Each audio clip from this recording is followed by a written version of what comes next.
what is going on with Paddy? So with Paddy, all the fans around the world, I think that they want to see that fight. And at the same time, I have to be honest. I think it's one of the easiest fights that I could have in the lightweight division. I don't know. I can do with him whatever I want to do in reality. It's very excited fight for the fans. Yeah. Where I'm gonna enjoy a lot the whole process, and at the same time, it's a fight where I'm gonna be able to shine once again. How would you win? When would you win? Give us some of that Ilia prediction magic. Against Paddy. Yeah. Oh, I have to think about it. I promise you, I could like choose the way I want to finish. First round? Be like, that's for sure. He's not gonna stay there for more than one round with me. UFC 317 victory, newly crowned lightweight champion Ilia Topuria has sent a crystal clear warning message to his longtime rival, Paddy Pimblett. And folks, this warning is as brutal as it gets. Topuria didn't mince words when he stated, "He's not going to stay there for more than one round with me. I don't know, maybe it's going to be cool to submit him on the ground with a triangle choke from the mount, something like that. Like I told him, put my balls on his forehead." But I don't know, maybe it's going to be cool to submit him in the ground with a triangle choke from the mount, something like that. Like, as I told him, put my balls in his forehead. Buckle up, fight fans, because this rivalry is about to explode. Let's set the stage. This past Saturday at UFC 317, Ilia Topuria delivered one of the most devastating performances we've seen all year. In the main event at Las Vegas's T-Mobile Arena, El Matador needed just one round to completely dismantle Charles Oliveira, claiming the vacant lightweight championship in spectacular fashion.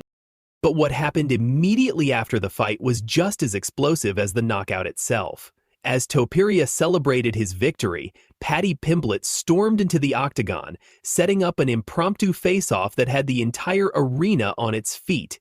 Ilia, right here, just one quick one for me. Last week we were over at the PI at your open workout and you had a Q&A, and when you were asked about Paddy, you said he needs to win one more fight, and now tonight you're saying I was very excited tonight.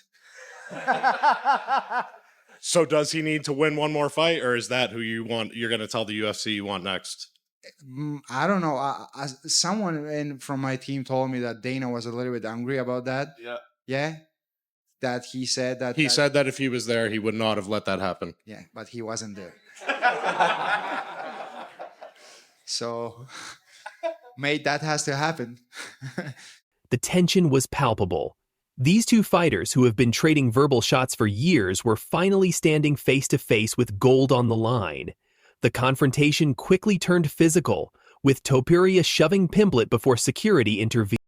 UFC CEO Dana White later expressed his displeasure with the unauthorized face-off, stating he didn't approve of the confrontation. However, White stopped short of guaranteeing Pimblett the next title shot, leaving the door open for other contenders like Arman Tsarukyan and Justin Gaethje.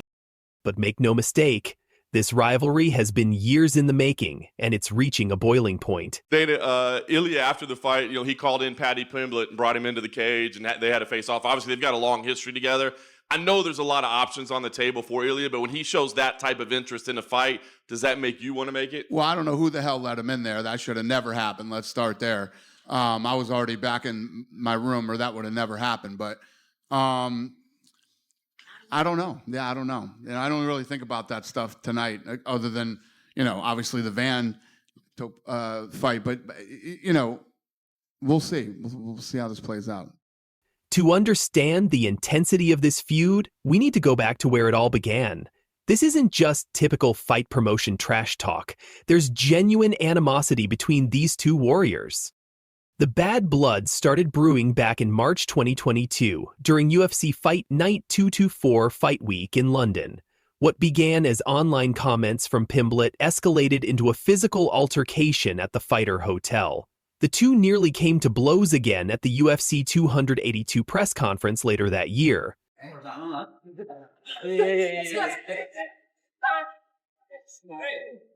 That's true. Fuck you, bitch. Fuck you, bitch.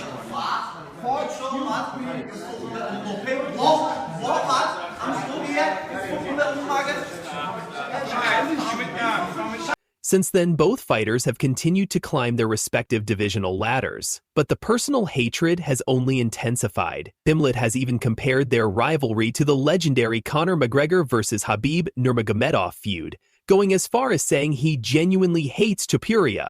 This isn't manufactured drama for the cameras, folks. When these two look at each other, they see red. And now, with Topuria holding the lightweight crown, the stakes have never been higher.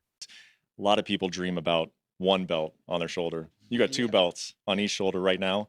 How does this moment feel for you right now? It's so amazing. It's so amazing. I don't know how to describe it with the simple words. I feel so blessed. And the only undefeated two-weight class of world champion, I think so. Let's talk about what makes Ilia Topuria such a dangerous champion.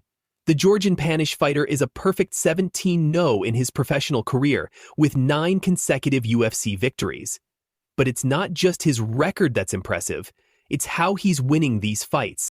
Topuria has established himself as a legitimate finishing machine. His knockout of Charles Oliveira wasn't just a victory, it was a statement. He didn't just win, he dominated, he destroyed, he demoralized one of the greatest lightweights in UFC history.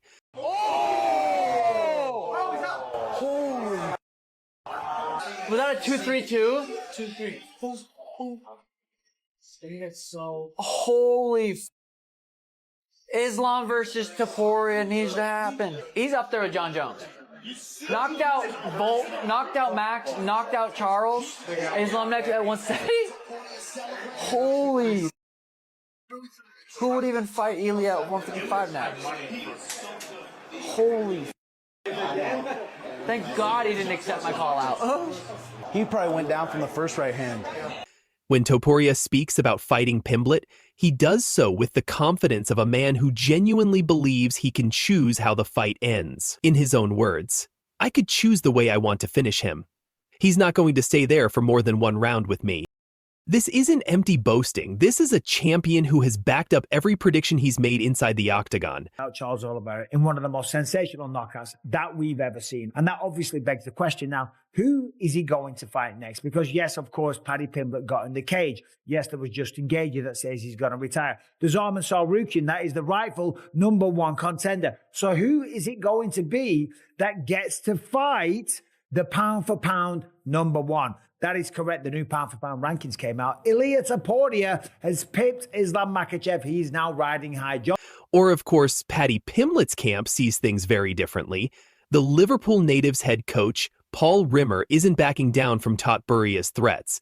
In fact, he's making some bold predictions of his own. Speaking on Submission Radio, Rimmer stated, "He's a lot bigger than Ilia Topuria, but he's also better than Ilia Topuria." That's what a lot of people don't see. And in the octagon, any pickups there? One of the obvious pickups is the difference in size, right? Like Paddy is a lot bigger than Ilia Topuria. He's a lot bigger than Ilia Topuria. But he's also better than Ilia Topuria. That's the thing. That's what a lot of people don't see. Everyone just kind of like writes Paddy off in every fight that he has. But to his own warning to the champion, please underestimate him. Please don't think he's going to do these things. Please think you're going to walk through him. It's just not going to happen. A bloody mess. That's what he's going to do. He's going to make his face a bloody mess. He's going to do these things. Please think you're going to walk through him. It's just not going to happen. Hey, in terms of timeline, what would be the ideal timeline for you guys to get this fight going? Whenever Paddy's ready and he wants to do it. I think Ilia said he's ready to do it before the end of the year. Paddy will be ready to go before the end of the year, no problem. This is kind of the fight that feels like it should be in a state. Interestingly, Rimmer also revealed that he doesn't consider Topuria the best lightweight in the world, despite his championship status. According to Pimblett's coach, that title still belongs to Islam Makhachev, who recently vacated the belt to move up to welterweight. The question is, can Pimblett's confidence translate to success against a champion who has looked virtually unstoppable? While the Topuria Pimblett rivalry dominates headlines, there's a bigger story developing in the lightweight division. With Islam Makhachev moving up to welterweight, a new era is beginning at 155 pounds. We haven't seen that since, like, Khabib and McGregor. Right. Two people who actually hate each other, because I hate him. You know what I mean? I wouldn't even want to finish him fast. I'd want to finish him with a minute left in the fight after I've elbowed him 700 times. You know what I mean? I'd want to disfigure. Topuria has made it clear he's not content with just one championship. He's already setting his sights on potential super fights, including a possible showdown with Makhachev if the Dagestani captures welterweight gold. UFC Hall of Famer Jens Pulver has even predicted that Topuria would knock out Makhachev in a hypothetical welterweight clash, stating, "He's going to knock out Makhachev. I told you, he's going to go up to Makhachev, he's going to knock him out. That's his goal."